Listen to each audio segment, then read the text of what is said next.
Javier, I get out the old Saudi chart, our Arab light, I adjust it for inflation, and we're really getting back to the sustained higher prices that we saw inflation adjusted in the 70s and the 80s.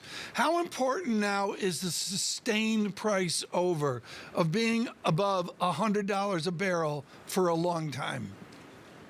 I think it's very important. Sometimes we focus on what is the peak price during a crisis, but we don't really remember how long prices were above a particular level. I think that right now the really important thing for the global economy is not just how high oil prices go, but how long they stay sustainable. $100, $120 a barrel. It's putting a lot of inflation into the system, and it's also one thing to for many industrialists. And I have spent the last few days quite a lot of time speaking to CEOs of big industrial companies in Europe. They have penciled a few months of high prices. They thought that this was similar to 2008, a big rally, and then prices were coming down.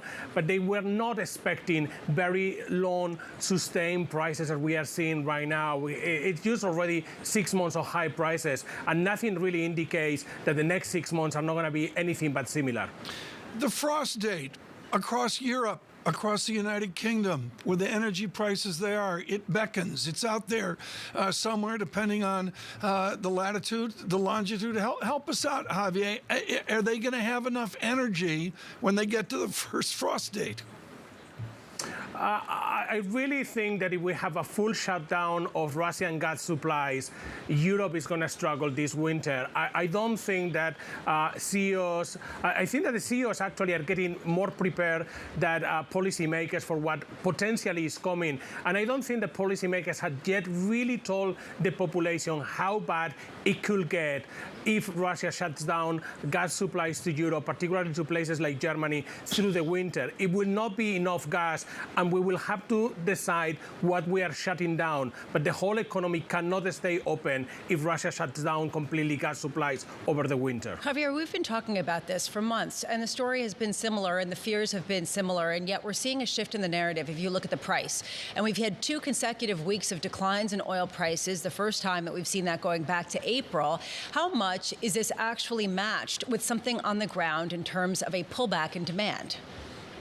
Well, when you look at particularly the oil market, and you look at the physical market, actual barrels traded, what you see there is a market that is super tight, with prices going up, with differentials climbing and climbing, and price spreads also going stronger. When you look at the futures market, it's really pricing this scenario of recession, and prices are coming down, as you say, over the last 2 weeks. One of those 2 markets is wrong. Either the physical market is really misreading the demand side, or the futures market is really anticipating perhaps too much of a recession.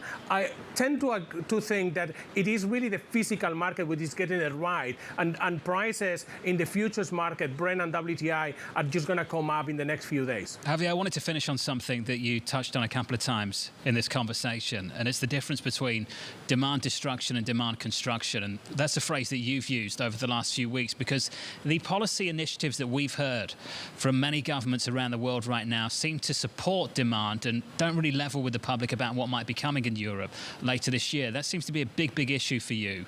What do you think they need to do right now?